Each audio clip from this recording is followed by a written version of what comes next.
Alrededor del 900 a.C., durante los albores del período del Horizonte Temprano en Perú, una nueva y cautivadora ideología comenzó a difundirse por la costa norte y la sierra peruana. En un mundo de comunidades previamente diversas con pequeñas esferas de influencia local, esto dejaría una huella imborrable en el futuro de la civilización andina. Y todo esto surgió de un pequeño sitio en el corazón de los Andes, Chavín de Huántar.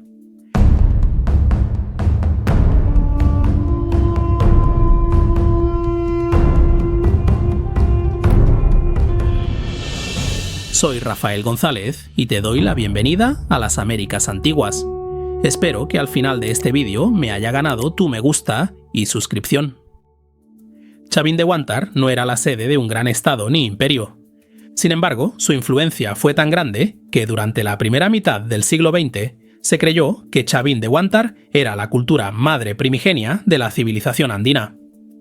Esta fue la conclusión del arqueólogo peruano Julio Tello, quien descubrió y excavó Chavín de Huántar y de hecho acuñó el nombre Chavín.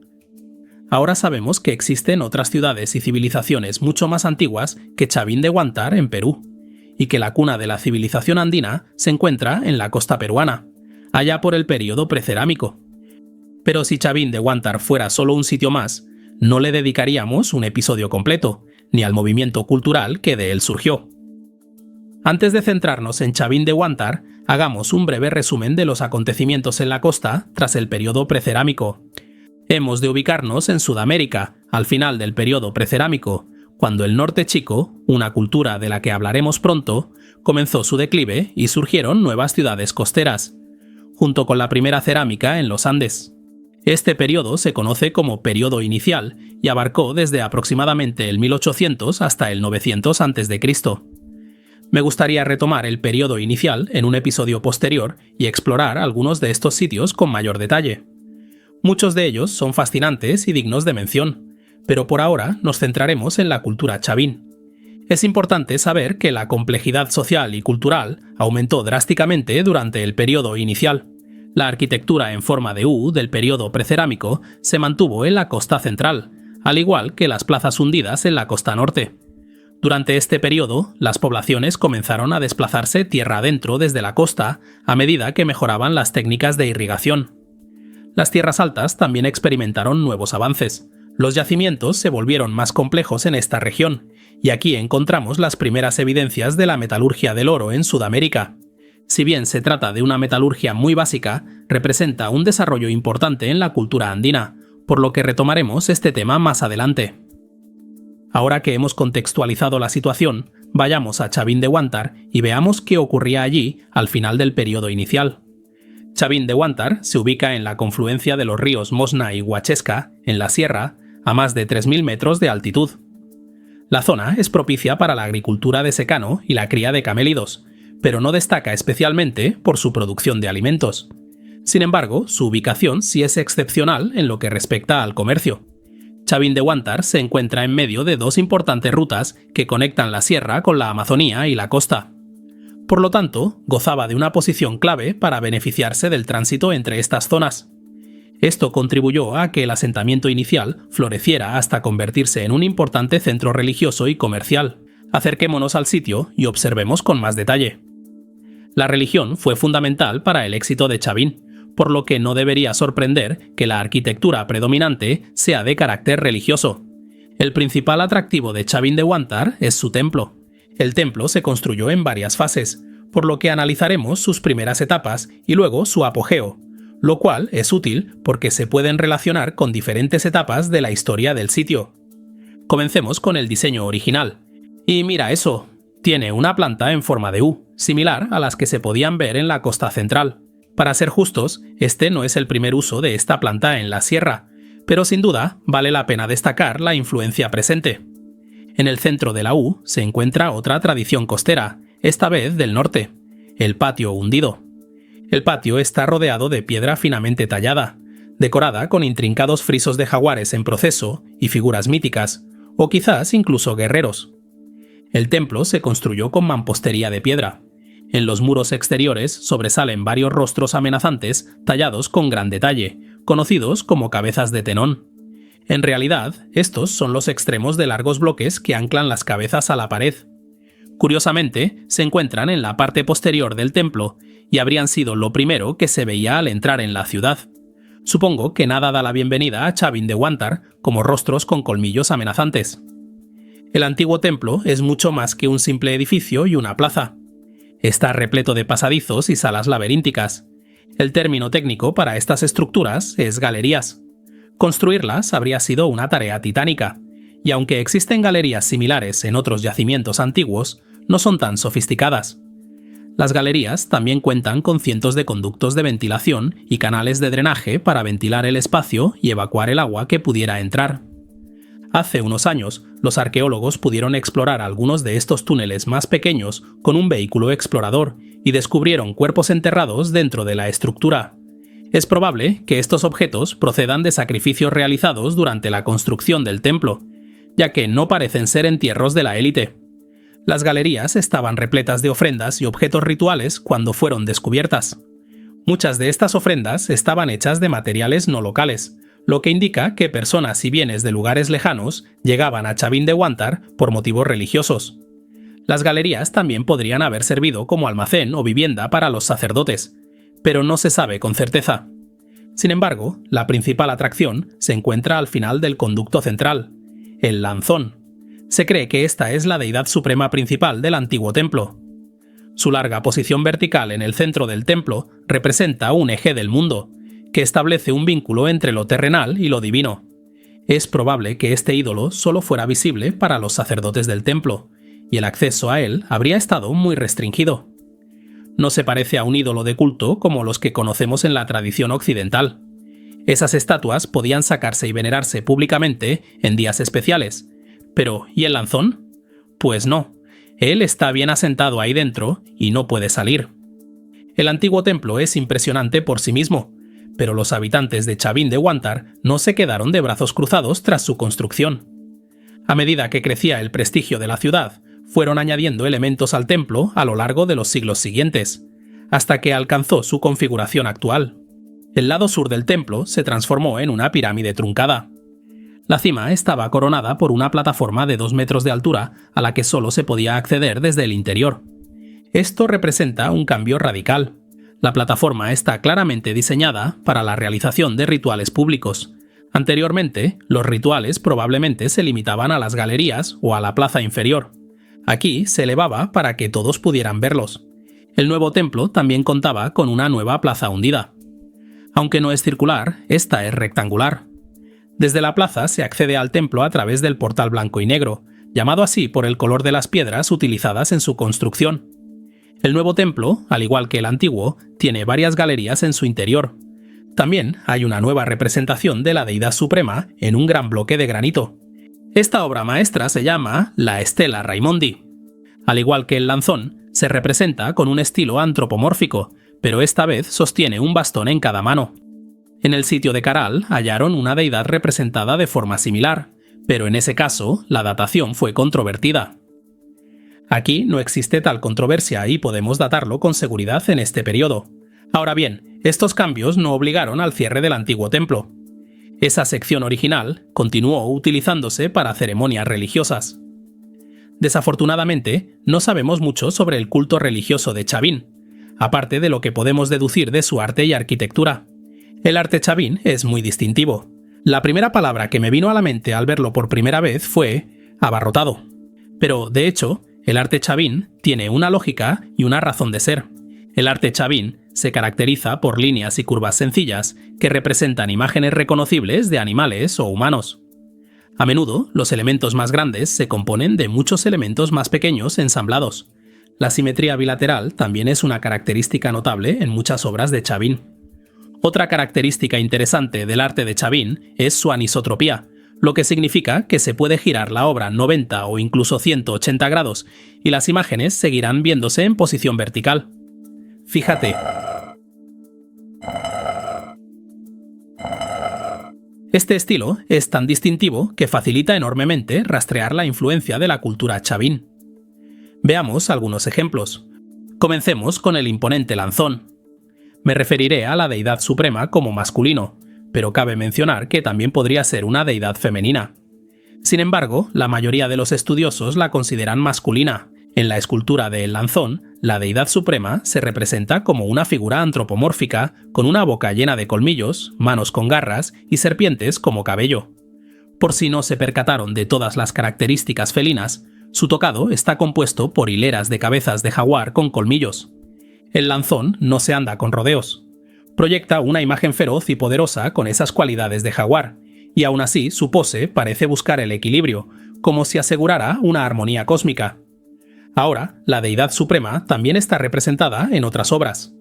En este ejemplo, recuperado del Templo Nuevo, presenta las mismas características que antes: colmillos, garras, serpientes, etc. Pero una diferencia interesante es que sostiene dos conchas, una de caracola en una mano y una de espóndilo en la otra. Ya os adelanto para el episodio del Norte Chico que las conchas de espóndilo eran muy apreciadas, pero debían importarse desde la costa ecuatoriana. En los antiguos rituales andinos, estas diferentes conchas representaban fuerzas opuestas, masculinas y femeninas, por lo que esto también parece representar un equilibrio de opuestos. Otra importante obra de arte es el obelisco de Tello, que lleva el nombre de Julio Tello, el primer hombre en excavar Chavín de Huántar. El obelisco fue hallado en el sitio y mide más de 2 metros de altura. Está tallado con un bajo relieve que representa lo que parece ser un mito importante. Cada lado está dominado por un gran caimán. De los cuerpos de los caimanes brotan diferentes cultivos y plantas, lo que podría indicar un origen agrícola o relacionado con los cultivos. Tales mitos son comunes entre los grupos indígenas sudamericanos, y es muy probable que este sea también el caso. Ahora bien, los caimanes y los jaguares no son los únicos animales sobrenaturales representados en el arte chavín. Deidades menores aparecen representadas como águilas arpías y serpientes, aunque su significado es objeto de debate. Al hablar de todo esto, quizás haya notado algo inusual. Todos estos animales que hemos mencionado, jaguares, caimanes, águilas arpías y serpientes, no son originarios de las tierras altas, sino del Amazonas. Entonces, ¿qué hacen aquí? Esta es una pregunta que los arqueólogos se han planteado desde que se excavó Chavín de Huántar. Se cree que los líderes de Chavín de Huántar mantenían un estrecho contacto con el Amazonas. Es probable que el exótico paisaje y ecosistema de la selva amazónica se considerara una fuente de poder espiritual y sabiduría que podía llevarse a las tierras altas y canalizarse. También es posible que Chavín de Huántar fuera fundada por migrantes del Amazonas que continuaron honrando sus tradiciones ancestrales y su cosmología. Cabe recordar que la iconografía chavín no se limita a la flora y fauna amazónicas, sino que también muestra elementos de las zonas costeras y de la sierra. La conclusión principal es que el culto chavín, y de hecho gran parte de su cultura, incorporó muchos elementos de diversas regiones. Por lo tanto, el culto chavín podía resultar a la vez exótico y familiar para diferentes pueblos andinos. Como muchos otros cultos de gran alcance, probablemente fomentaba el universalismo y la apertura en su práctica. Ahora bien, esta sabiduría espiritual habría sido custodiada y transmitida a la gente común por un intermediario. En este caso, esos intermediarios habrían sido los chamanes. Ya hemos hablado de los chamanes en este canal, pero por si acaso eres nuevo o olvidas las cosas con facilidad, permíteme explicarlo. Los chamanes interactúan con el mundo espiritual mediante el consumo de alucinógenos para entrar en un estado alterado de conciencia. En este estado alterado, un chamán podía transformarse en un espíritu animal y entrar en el mundo sobrenatural, influyendo así en el mundo real. Un chamán podía entrar en dicho estado e intentar atraer la lluvia o curar a los enfermos. ¿Cómo sabemos que se practicaba el chamanismo aquí? Volvamos al templo y observemos algunas de esas imágenes. ¿Recuerdas esas cabezas de espiga? Representan personas en un estado de transformación chamánica. Puedes ver que muchas de ellas tienen características humanas y animales en distintos grados. Esto recuerda mucho a los hombres jaguar que veremos cuando hablemos sobre los olmecas. Quizás hayan notado que a algunos les sale mucosidad de la nariz. Hay una razón para ello. Es la reacción natural del cuerpo al inhalar el alucinógeno local por excelencia, el cactus San Pedro. Este crece en los Andes y contiene mescalina. También vemos esta representación en varios frisos alrededor de la plaza del antiguo templo, por lo que es muy probable que tuviera un significado ritual especial. Los antiguos pueblos andinos inhalaban el cactus molido para consumir la mescalina y entrar en un estado alterado de conciencia. Esto les daba a los sacerdotes de Chavín de Huántar una conexión directa con el mundo sobrenatural. El fenómeno Chavín no se limitó a la localidad inmediata. Se extendió por la costa norte del Perú y la sierra. ¿Pero qué lo impulsó? ¿Pudo un culto local exótico tener un efecto tan transformador en toda la región? Los primeros estudiosos propusieron que sacerdotes y misioneros fomentaron su difusión, pero esa es una perspectiva muy occidental. Existe una teoría mucho más interesante, que Chavín de Huántar era el sitio de un oráculo. De ser así, personas de todos los Andes, la costa y el interior amazónico habrían viajado a Chavín de Huántar para presentar peticiones, buscar profecías y alcanzar la iluminación. Sacerdotes, chamanes y líderes del culto habrían actuado como intermediarios entre la deidad suprema y el pueblo. Un aspecto importante que hace que esta teoría sea tan convincente es que conocemos otros oráculos posteriores en los Andes, siendo el más famoso el oráculo de Pachacamac. Este oráculo seguía funcionando en el Imperio Inca cuando los españoles llegaron en el siglo XVI, y de hecho contamos con relatos españoles que describen su estructura y funcionamiento. Lo que hace tan interesante a este oráculo es que otras ciudades podían solicitarle que estableciera un oráculo similar, aunque de menor importancia, en su localidad, como una tienda o una sucursal bancaria. Si la solicitud era aceptada, se construía un templo en la ciudad, que luego era administrado por los sacerdotes correspondientes. Estas sucursales eran consideradas esposas, hermanas e hijas de Pachacamac. Si estas prácticas existían en épocas más antiguas, es muy posible que Chavín de Huántar y su culto religioso funcionaran de manera similar.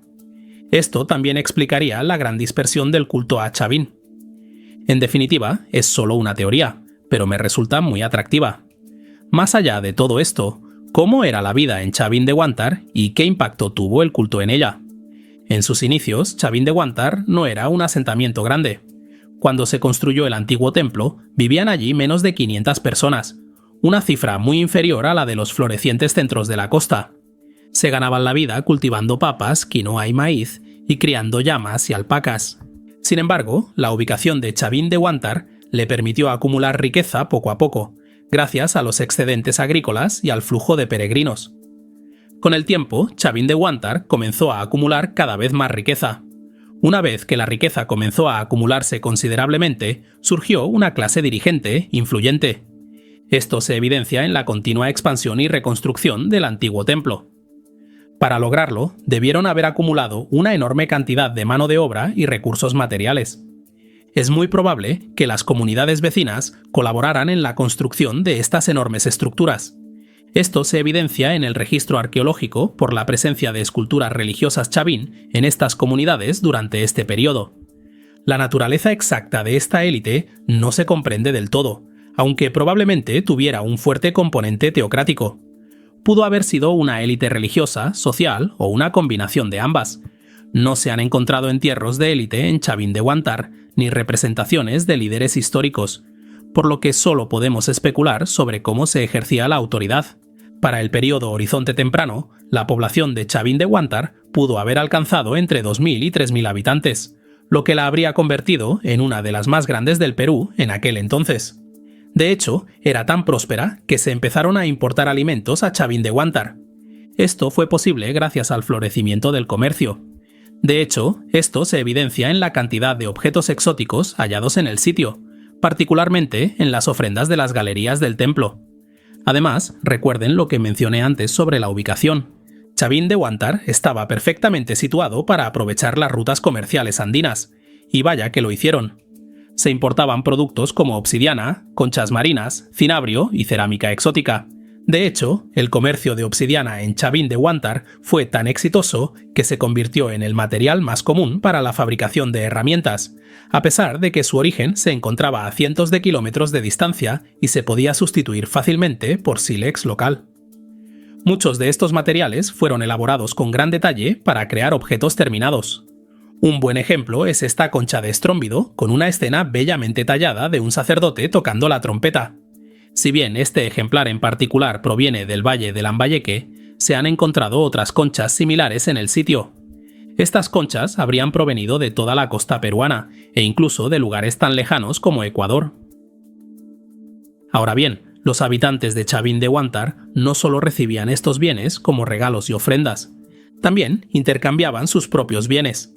La cerámica y el arte religioso chavín aparecen incluso en regiones lejanas, lo que demuestra el éxito de la ideología chavín. Se han encontrado conchas decoradas, morteros y majas con elaborados grabados, textiles, ornamentos arquitectónicos e incluso objetos de oro en sitios remotos. Las tumbas de sitios contemporáneos contienen numerosos objetos elaborados de estilo chavín. Estos sitios se extienden desde el valle de Lambayeque, en el norte, hasta las regiones de Ayacucho, en el altiplano del sur, llegando hasta la base de los Andes orientales. Esta es una enorme esfera de influencia, mucho mayor que cualquier otra que hayamos visto hasta ahora en Sudamérica. Al observar esta región, vemos su manifestación más clara en el arte religioso. Lo fascinante es que estas obras no fueron adoptadas del chavín en su totalidad, sino que parecen haber incorporado los gustos locales. Un ejemplo impresionante de esto proviene del sitio costero de Carua. Los textiles recuperados de las tumbas contienen imágenes de la deidad suprema de Chavín de Huántar. Esta figura está claramente compuesta con el mismo estilo que la deidad de Chavín de Huántar, y presenta los mismos elementos felinos y los dos bastones. Pero también hay elementos nuevos. Específicamente, esta deidad tiene rasgos femeninos. En algunas representaciones, incluso se observa algodón que emerge de su tocado y bastones, lo cual es muy inusual. Recordemos lo que mencioné anteriormente sobre el oráculo Pachacamac y cómo los sitios satélite se consideraban padres o hermanos del oráculo original. Si este modelo es correcto, quizás los habitantes de Carua la consideraban hermana o hija de la deidad suprema de Chavín de Huántar. Esto es realmente fascinante, porque demuestra la flexibilidad del culto a Chavín y cómo podía integrarse a las creencias locales. Podía ser revolucionario y a la vez reforzar valores arraigados. Este comercio e intercambio también tuvo otros efectos importantes. No solo difundió una ideología y una religión, sino también tecnología. La producción textil experimentó cambios que se extendieron por todos los Andes, incluyendo la pintura textil, el teñido, la combinación de algodón y pelo de camélido, y el enrollado de la urdimbre. La metalurgia también experimentó innovaciones. En el periodo inicial, la metalurgia era muy simple, consistiendo generalmente en martillar oro hasta convertirlo en láminas fáciles de moldear. Durante el apogeo de Chavín se forjaban formas tridimensionales, no solo con oro, sino también con diferentes aleaciones de oro. También se evidencian métodos de soldadura y regulación de la temperatura. Los objetos de oro con motivos de Chavín son comunes, lo que representó un gran avance en el desarrollo metalúrgico. Otra señal del éxito de este intercambio es la abundancia de cerámica inspirada en Chavín. La cerámica casi siempre se elabora localmente. ¿Para qué importar cerámica si se puede obtener localmente a bajo precio? Por lo tanto, no debería sorprender que la cerámica de estilo Chavín, elaborada localmente, comience a aparecer en otros lugares, tanto en las tierras altas como en la costa. Estas piezas se identifican por sus decoraciones en forma de S y circulares, así como por las imágenes de animales que ya hemos visto. Es mucho más probable que estos cambios se debieran a la elección personal del alfarero que a la imposición de alguna autoridad, por lo que reflejan el amplio atractivo de la ideología Chavín. Todo esto fue posible gracias a dos factores. El primero fue el propio culto Chavín. Fomentó creencias espirituales comunes con las que personas de lugares distantes podían identificarse. También convirtió a Chavín de Huántar en un importante destino de peregrinación y, a su vez, en un lugar de intercambio significativo. El segundo fue la expansión de la llama. Las llamas ya habían sido domesticadas durante siglos, pero se habían limitado principalmente a las tierras altas. Durante este tiempo comenzaron a aparecer fuera de las tierras altas, por lo que no debería sorprender que en esta época surgieran los primeros caminos sencillos en los Andes. Las llamas impulsaron el comercio y, a su vez, la exportación de la cultura Chavín. Todo esto consolidó la esfera de influencia de Chavín y creó el entorno perfecto para compartir y transmitir bienes e ideas. Las civilizaciones andinas posteriores le deben mucho a Chavín por esto. Es un legado impresionante, y cabría esperar que Chavín de Huántar hubiera perdurado mucho más tiempo del que realmente lo hizo. Pero Chavín de Huántar solo sobrevivió como un importante centro religioso durante unos pocos siglos.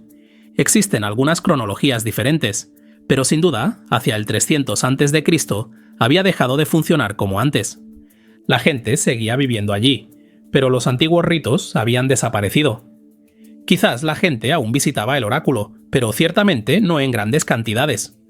La arqueología muestra que posteriormente se construyeron casas sobre la plaza, lo que indica claramente que había dejado de utilizarse. La ciudad no desapareció, pero los vibrantes rituales y ceremonias parecen haberse desvanecido, hasta convertirse en un pueblo más de la sierra, donde se practicaba otro culto local. Resulta muy melancólico ver cómo un próspero lugar de peregrinación cae lentamente en el olvido. Pero durante un breve periodo, Chavín de Huántar fue el corazón palpitante de los Andes. Y durante ese breve instante de esplendor, contribuyó a transformar la cultura andina, permitiendo que nuevas ideas y tecnologías se difundieran por toda la región. Esto ha sido Américas Antiguas con Rafael González. No te olvides dejar un me gusta y suscribirte. Un saludo y nos vemos en el futuro.